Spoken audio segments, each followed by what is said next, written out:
Hello guys, good morning.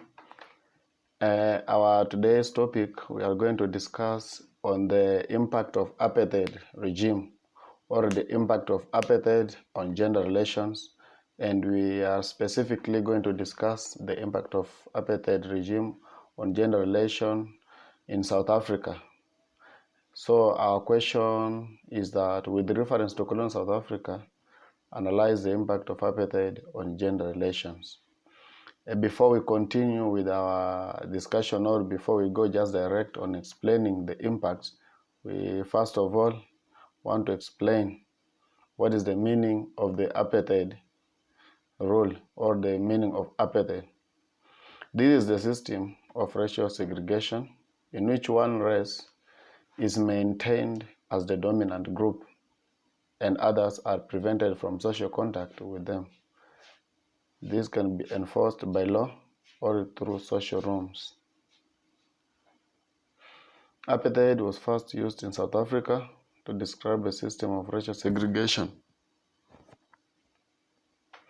that was enforced by law from 1948 to 1994, when the country held its first democratic elections.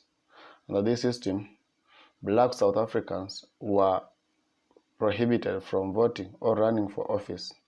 They were also barred from using certain facilities reserved for whites, such as public transportation and public hospitals.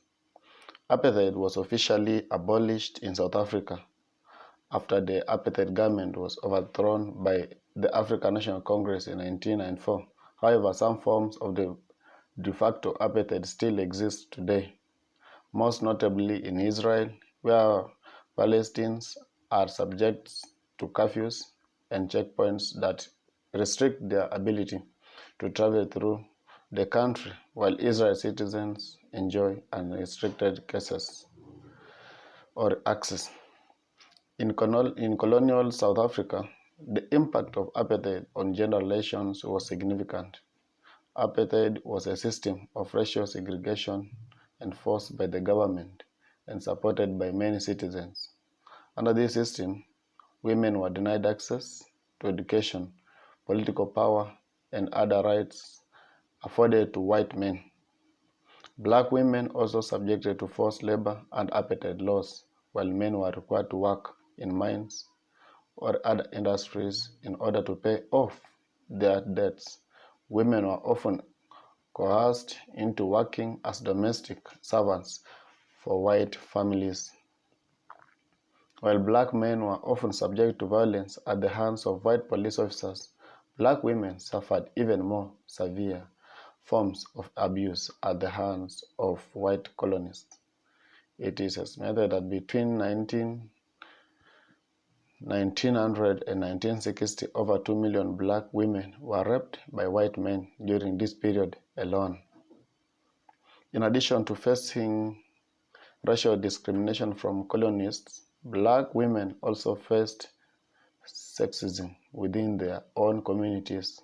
Many African tribes believed that women should be subservient to men and did not allow them to own property or have any say in politics.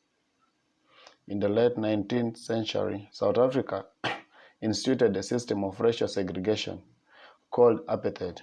This system was based on a belief that white people were superior to black people, and it was enforced through strict rules.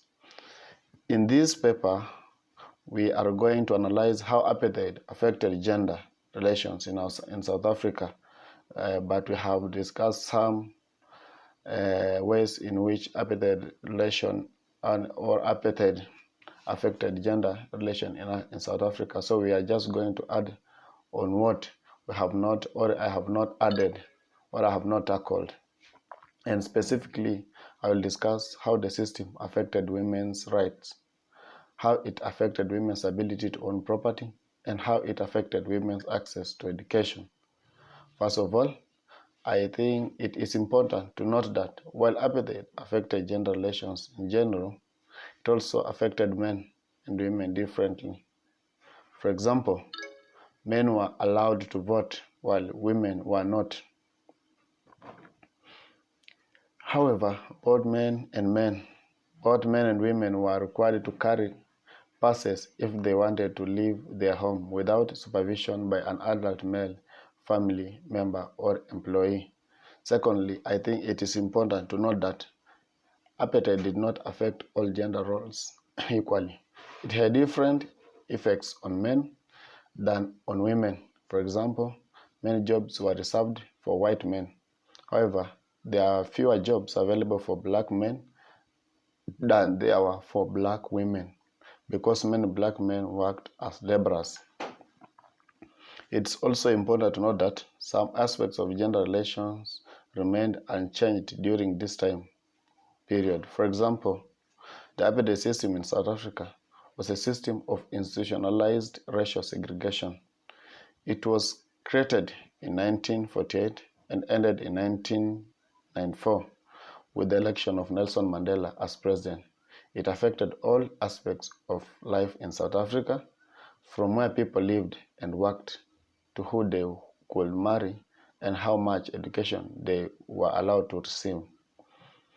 The impact of apartheid on gender relations was significant also, where the government's racist policies meant that black women had less opportunity for education, employment, and political participation than their white counterparts did. Black women were also paid less than black men for the same time or for the same work. This was justified by the government as an attempt to provide African women with a better standard of living so they could support their families better than they would be able to if they had to compete with the white men for jobs. This made it harder for black women to start their own business or get loans from banks because their incomes were lower than those of white women who could rely on their husbands' salaries. Black women also faced discrimination because many South Africans believed that black men were more likely than white men to be violent toward women. This led some women's rights activists to argue that feminism should focus its efforts on helping black women instead of fighting against sexism within. The impact of apartheid on gender relations in South Africa is a complex one. On the other hand, the system created an environment in which women were able to take on roles that had not previously been open to them, and they were given a great deal of autonomy. How this opportunity was accompanied by increased discrimination and inequality, as well as more limited access to education and employment opportunities. The South Africa government's policy of apartheid or segregation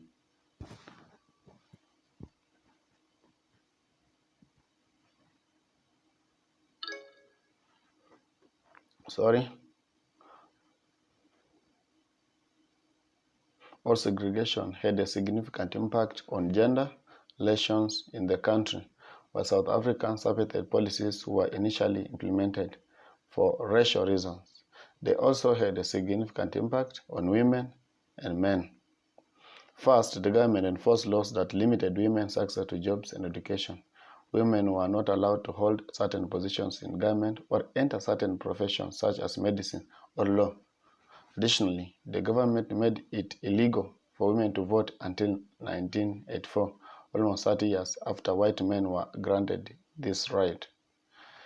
These policies forced many women into domestic roles while men worked outside of their homes. As a result, many women were left without an income or support system if their husbands passed away or became ill. This made it difficult for them to provide for themselves and their families after their husband died or became incapacitated due to illness or injuries. Additionally, these policies made it difficult for men who wanted to career outside of their homes because they could not legally vote. Or that is the repetition of what I have been discussing or of what I have said. Furthermore, there was a push towards assimilation among non-white people during this period, which led to many black women being forced into domestic services position or agricultural labor that was considered men's work. It also experienced increased rates of violence due to their lower social status with the system.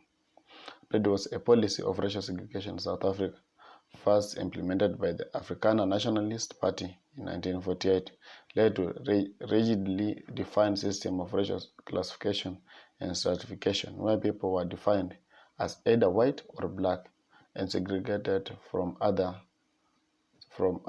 as well as other groups. Thank you.